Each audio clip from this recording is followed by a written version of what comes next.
Good afternoon. I'm Xanthia Tetty and welcome to our 2015 media conference on the Independent Press Standards Organisation and Regulation of the Press. IPSO is an independent regulator for the newspaper and magazine industry, which handles complaints about breaches of the Editor's Code of Practice. The organisation replaced the Press Complaints Commission, known as the PCC. Although unlike the PCC, IPSO has a lot more power as they are unable to investigate complaints in more depth and charge fines against these print organisations for any serious wrongdoings. These charges can be anything up to £1 million. The whole purpose of this new regulator is to build the public's trust in the press, as a lot of faith and trust has been lost since the international phone hacking scandal. A lot of people will argue that IPSO may be a sham, according to a recent report from the week. Many newspapers and magazines have refused to sign up for this new regulator. Two of them are The Independent and the Financial Times. IPSO explains that the Editor's Code of Practice basically means that members of the press have a responsibility to keep up a high level of professionalism, making sure that the code, which includes the preamble and the public interest expectations below, sets the benchmarks for the ethical standards protecting both the rights of the individual and the public's right to know. It is the cornerstone of the system of self-regulation in which the industry has made a binding commitment. The discussion will include the history of IPSO as well as the future of IPSO and the Leveson inquiry. We will also be interviewing John Troop, a former reporter for the Sun newspaper. Mr. Troop was made redundant in 2009 and was later charged with conspiracy to contempt misconduct in a public office, which you'll hear more about later on from our reporter, Lauren Baldridge. IPSO was formed in September 2014, replacing the PCC as mentioned before. The British press have been self-regulatory for over 50 years since the formation of the Press Council in 1953. The British press have tried to ensure that its practices remain ethical and free from outside interference. However, since Lord Calcutt's review in 1993 and the Lord Leveson inquiry in 2012, it has become clear to many that the British press is unable to regulate itself effectively. Charlie Sutcliffe has more on the history of IPSO. Thank you, Xanthia. In 2013, Andrew Gilligan, a senior reporter for the Daily Mail and the Daily Telegraph, said the following quote, "Everyone agrees what a good school or hospital is. Not everyone agrees what good journalism is." Since the news international phone hacking scandal, faith in journalists and journalism has dropped. Lord Leveson's inquiry found that changes were needed to ensure that journalists and journalism were held accountable for their content and that their practices remained ethical. According to the academic Marcia Barber, the image of any company progressively becomes linked to the ethical and social aspects of its activities. The public's trust in a news organisation is determined by its practices and its output. If a company's practices are viewed to be ethically questionable, hacking phones for example, then the news organisation will suffer. As a result of Lord Leveson's inquiry, the Press Complaints Commission was discredited and they were replaced by the Independent Press Standards Organisation, IPSO. The Press Council was set up in the 1950s and later formed the Press Complaints Commission to act as a self-regulatory board for British newspapers and magazines. Made up of experienced journalists, the Press Complaints Commission was originally intended to regulate the British press and ensure that journalists were held accountable for harm caused as a result of negligent or unethical practice. The PCC strongly believed that any member of the public should be able to bring forward a complaint against a publication that had broken the code. By encouraging the public to bring forward a complaint, it was hoped that journalists would be more wary of mistakes and inaccuracies and become more accountable for their content. In 2008, Prime Minister David Cameron told the Press Gazette, "We have no plans to change self-regulation." I think the PCC has settled down and the system is now working better than it once did. But that's not to say that there isn't an ongoing need to make sure the press acts responsibly. Then, in 2011, the phone hacking scandal broke. According to the academic Marcia Berber, referred to earlier, the public's trust in a news organisation is determined by its practices and its output. And when it was revealed that a number of publications had not only breached the PCC's code of conduct, but the law as well, the public's faith in journalists and journalism dropped. Following the results of Lord Leveson's inquiry, the Press Complaints Commission was deemed incapable of correctly enforcing ethical journalistic practice. The organisation was discredited and replaced by the Independent Press Standards Organisation. In Lord Leveson's recommendations, he noted that a new regulatory body was needed to ensure that journalists were held accountable for their actions. His findings were supported by Lord David Calcutt's review in 1993 of the behaviour of the British press and the Press Complaints Commission. The press then asked for one last chance at self-regulation, which they received, but they failed to ensure ethical practice even before the phone hacking came to light. According to Calcutt, the PCC code was repeatedly breached. Countless stories were hopelessly inaccurate about ordinary people. They did not get an apology nor a correction. Following Leveson, it was decided that a royal charter would be needed to ensure that journalists kept their promises and that the interests of the general public were better protected. As a result, the Independent Press Standards Organisation was formed in September 2014. Similar to the PCC, IPSO provided a code of practice that protected individuals' rights to privacy, protection from harassment, and inaccuracies. However, IPSO's backing from a royal charter allowed it to both fund itself and to pass fines and judgments upon their members, meaning that newspapers no longer had to pay an annual levy to support the organisation. But it also meant that the government no longer had to fund any money towards the setting up or its practice. While backed by legislation, IPSO membership is not compulsory for news publications. They are not forced to join IPSO and can leave should they choose to do so. But they will face a number of disadvantages if they decide to remain outside the remit of the organisation. Judges have been advised to look more harshly in libel and defamation cases when an organisation is not a member of a recognised regulatory body.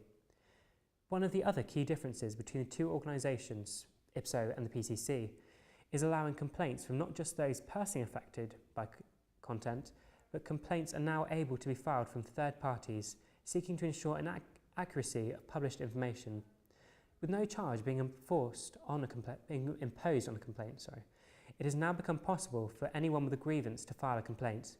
While this could create a greater sense of accountability and further pressure to ensure a report is accurate and factual, if a particularly controversial story is published, then the public have been given carte blanche to complain.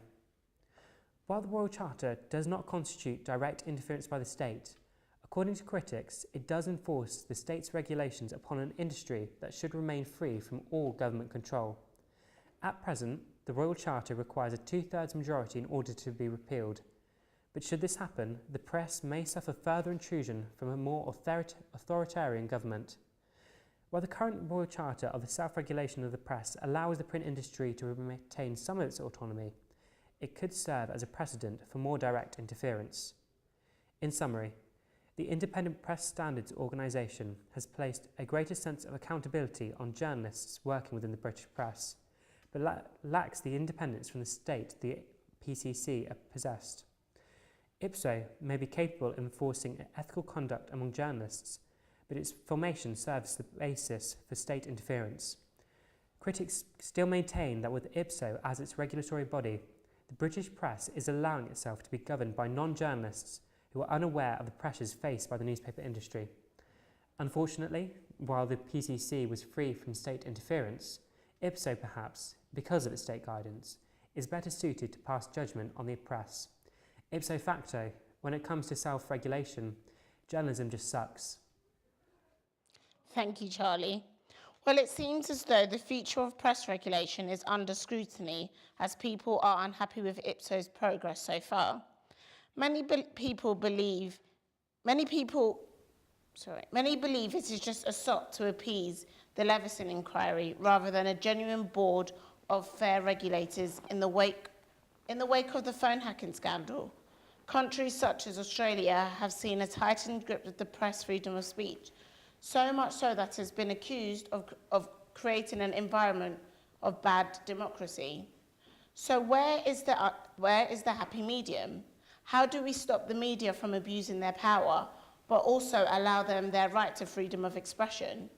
After all, if certain journalists hadn't taken the law into their own hands, powerful people would have been able to keep their scandals out of the public eye. IPSO has yet to prove itself to media organisations, as it hasn't managed to show they're a tough regulation body.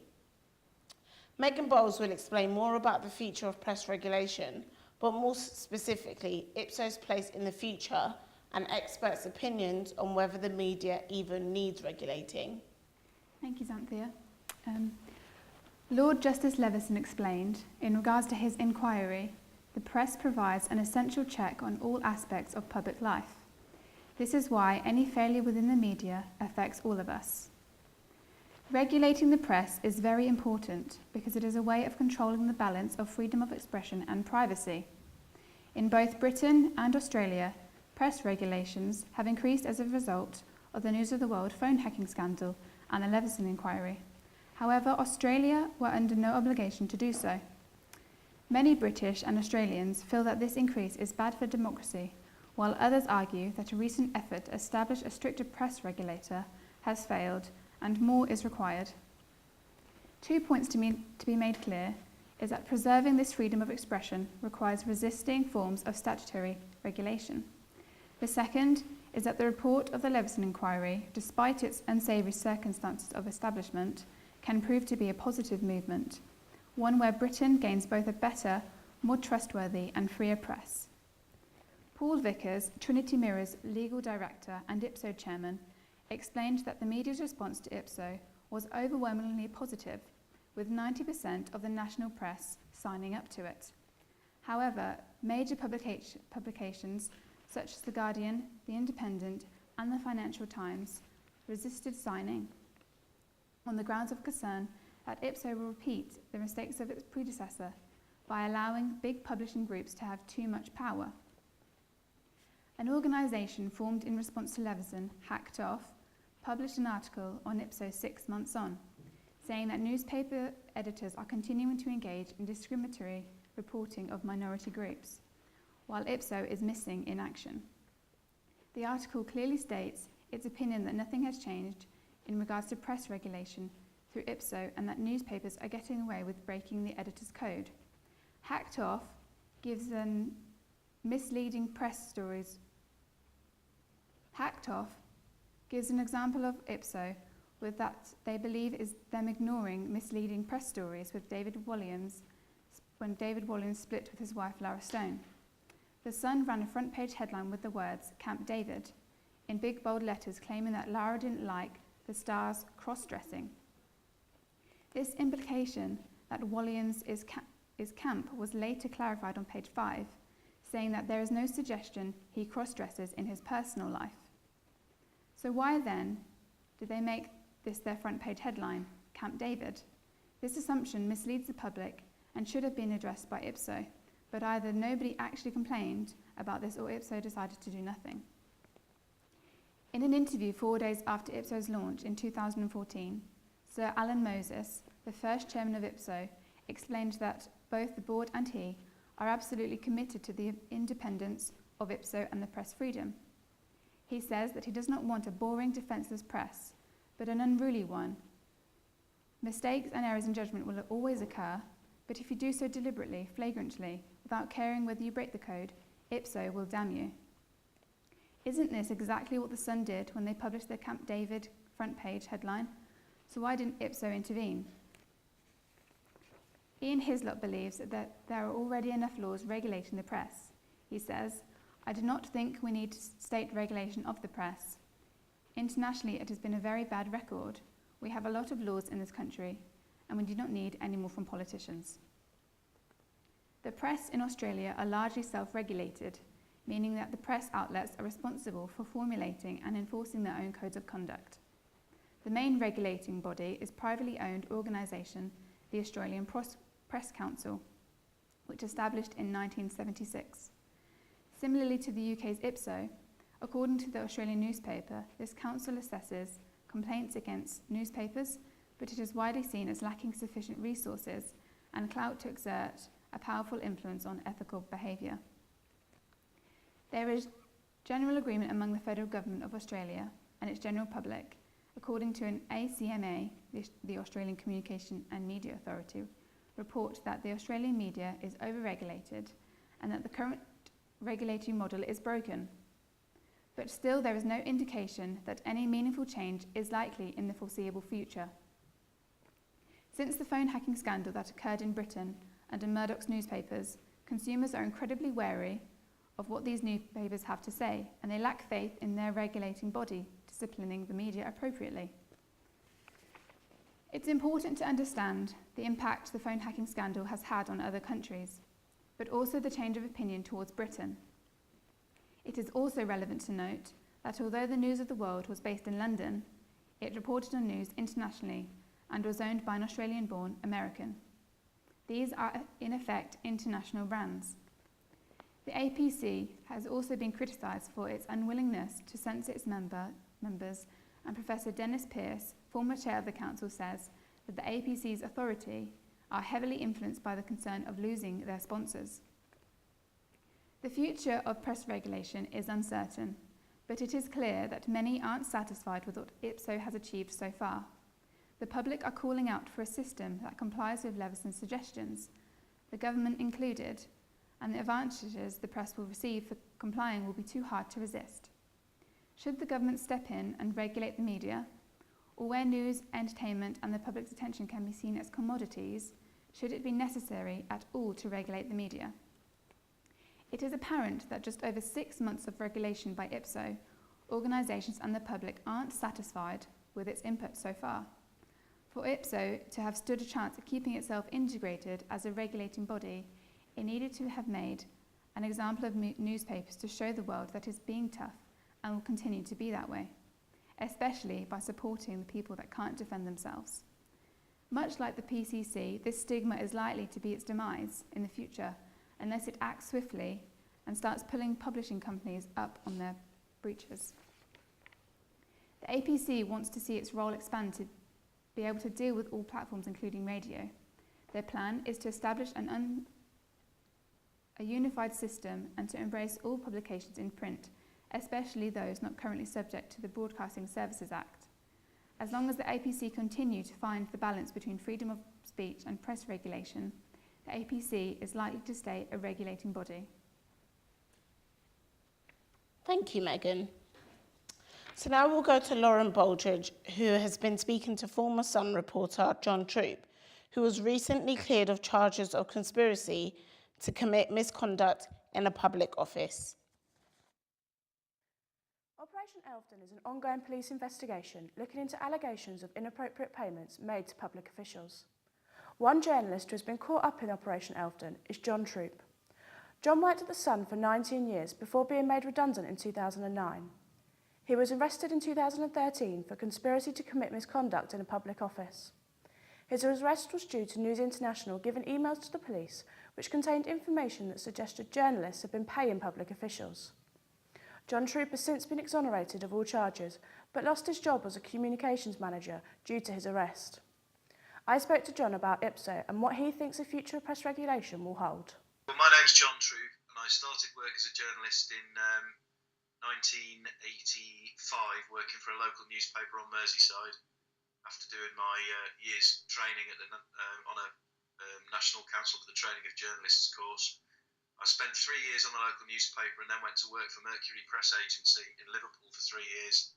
And then in 1990 I joined the Sun newspaper as a reporter, where I stayed for 19 years, initially working up in Manchester as a reporter, then in London at the head office as a reporter, a brief stint on the news desk as assistant news editor, and then for the last 10 years of my career I worked as the paper's East Anglian district correspondent, and I finished in journalism effectively in 2009 when I was made redundant. So, what do you think the future of press regulation holds, and do you think IPSO will work?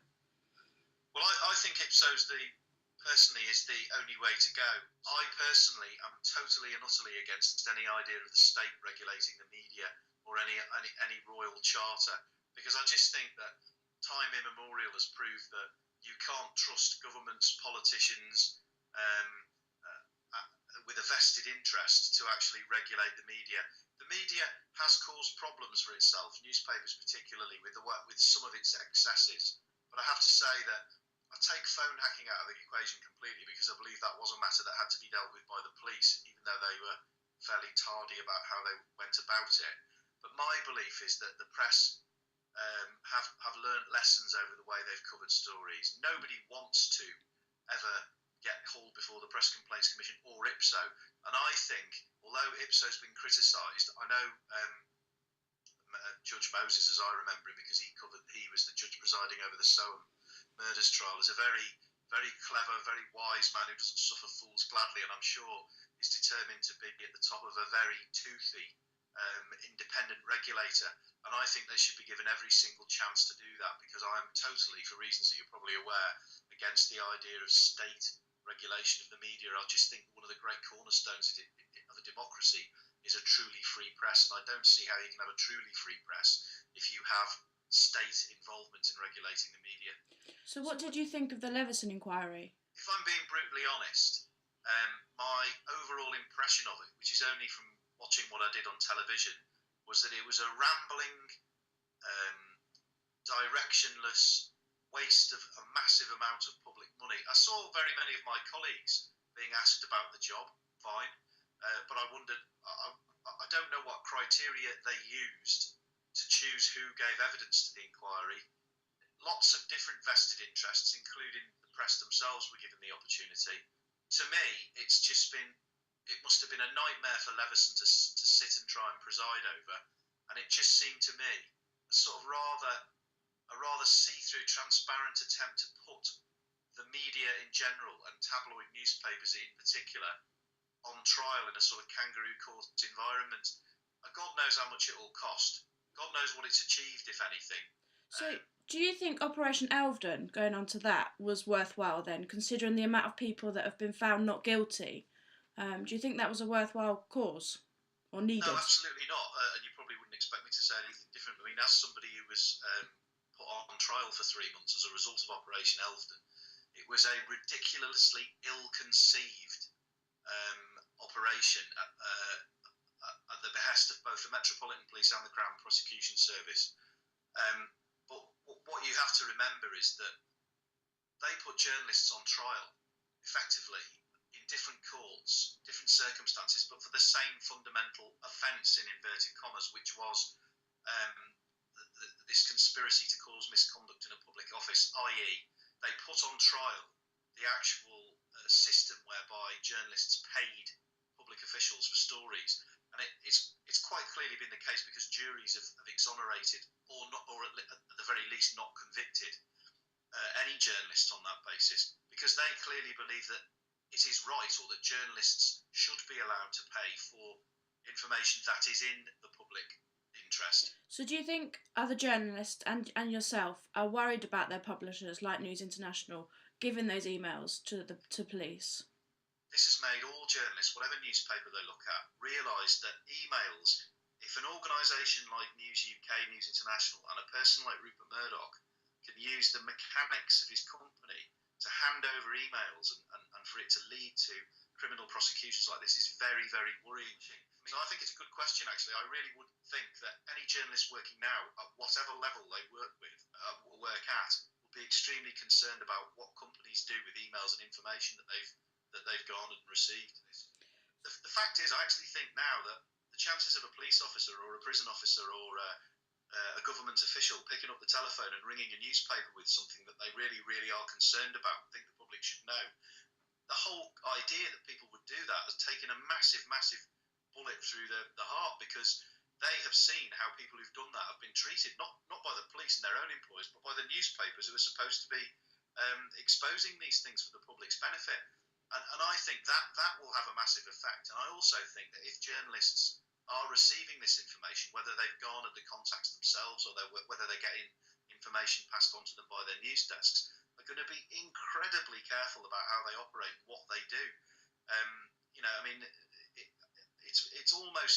It's very, very difficult to grasp the ramifications of what's happened recently, and the trust is going to take probably decades to recover, I would think.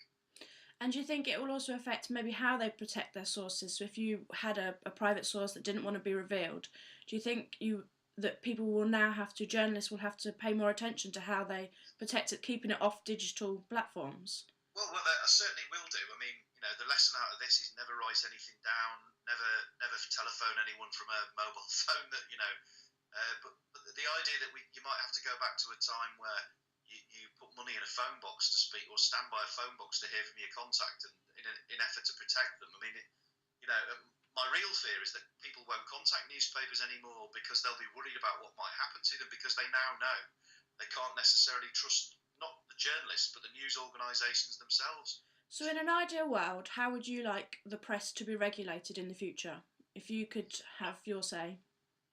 Well, I think something like IPSO, and it needs to have a cross-section of people sitting on a panel. It doesn't need to just be headed up by a judge, because the judiciary themselves have got their own vested interests. It needs to be composed of a group of people from different walks of life, not necessarily super professional, business people, people who've done charitable works. There needs to be a decent, and they have to come from a real wide cross-section of society, that reflect British society. I don't really know how to go about it. All I do know is that the one thing that I will never entertain is the idea that the state should regulate the media.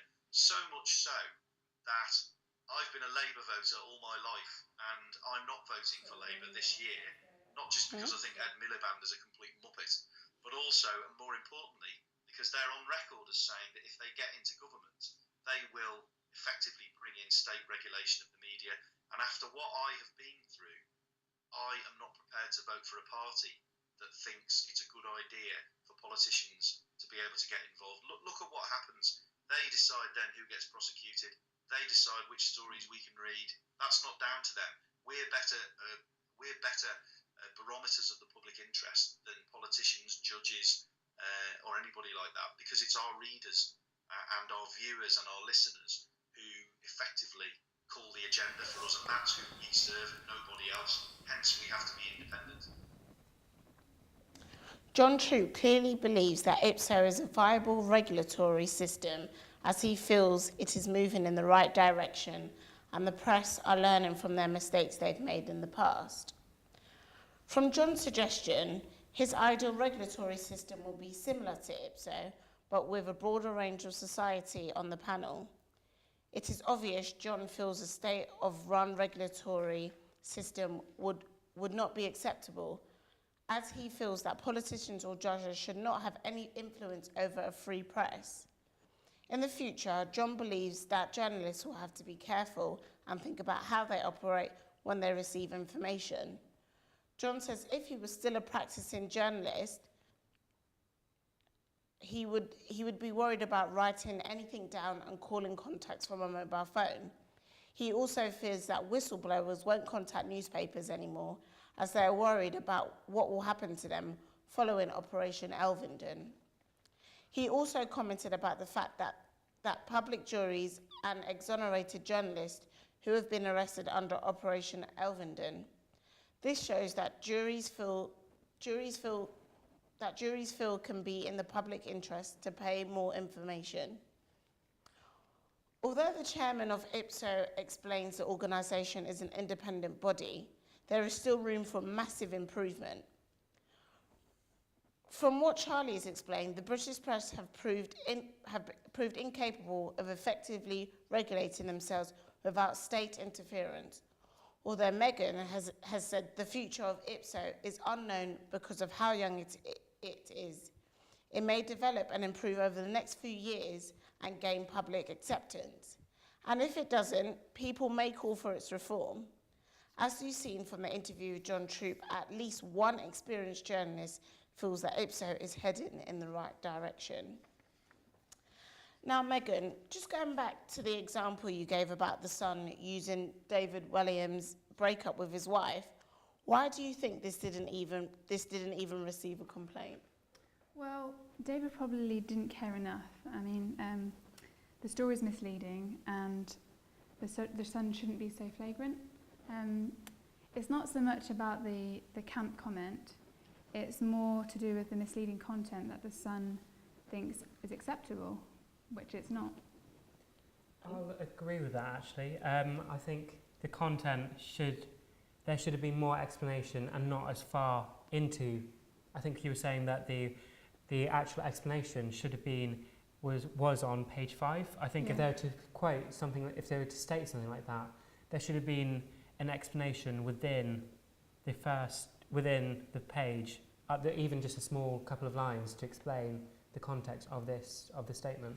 Okay, and so from what we've spoken about, do you think IPSO has a place in the future of press regulation? Yeah, I mean, I don't think it's found its midway ground yet.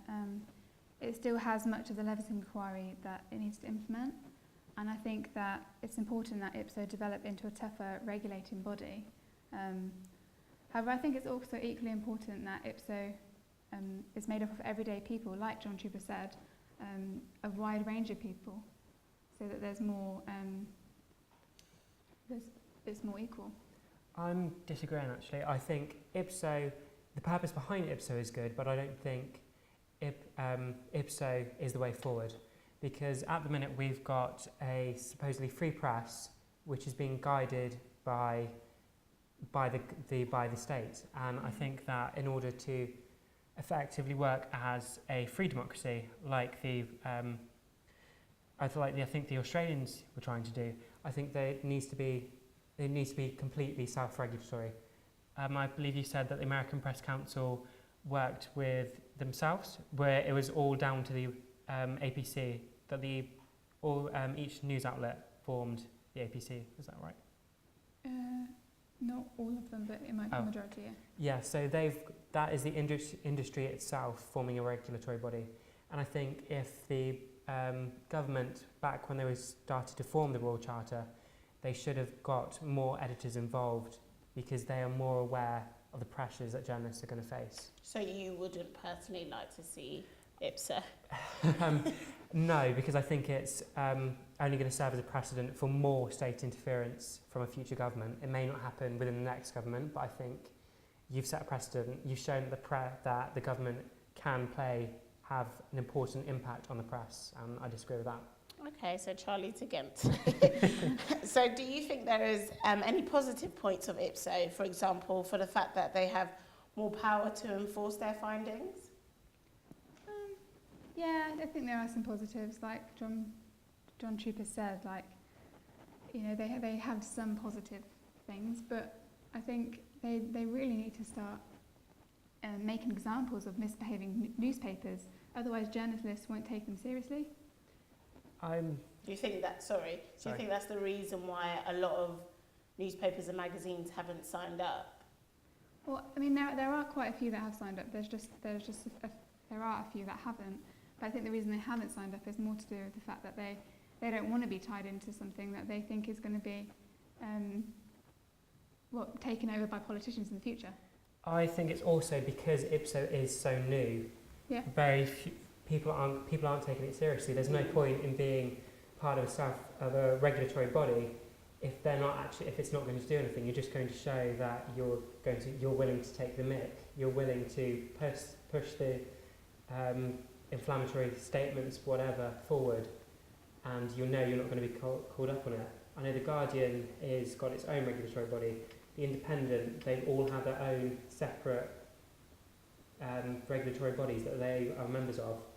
So, yeah, I don't think people are taking IPSO seriously because they've not done anything. Do you think with the more people that sign up, the more the rest of them will start to join if IPSO does become a bit better and a bit bigger than what it is now? Because it's still new. I think The Guardian will. I think The Guardian may eventually sign up, but The Independent won't because of the Royal Charter.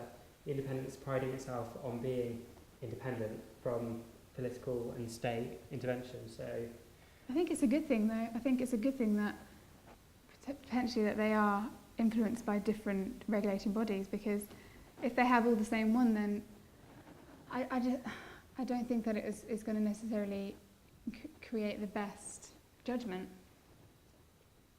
Okay. Well, there you have it. Thank you for watching. Goodbye.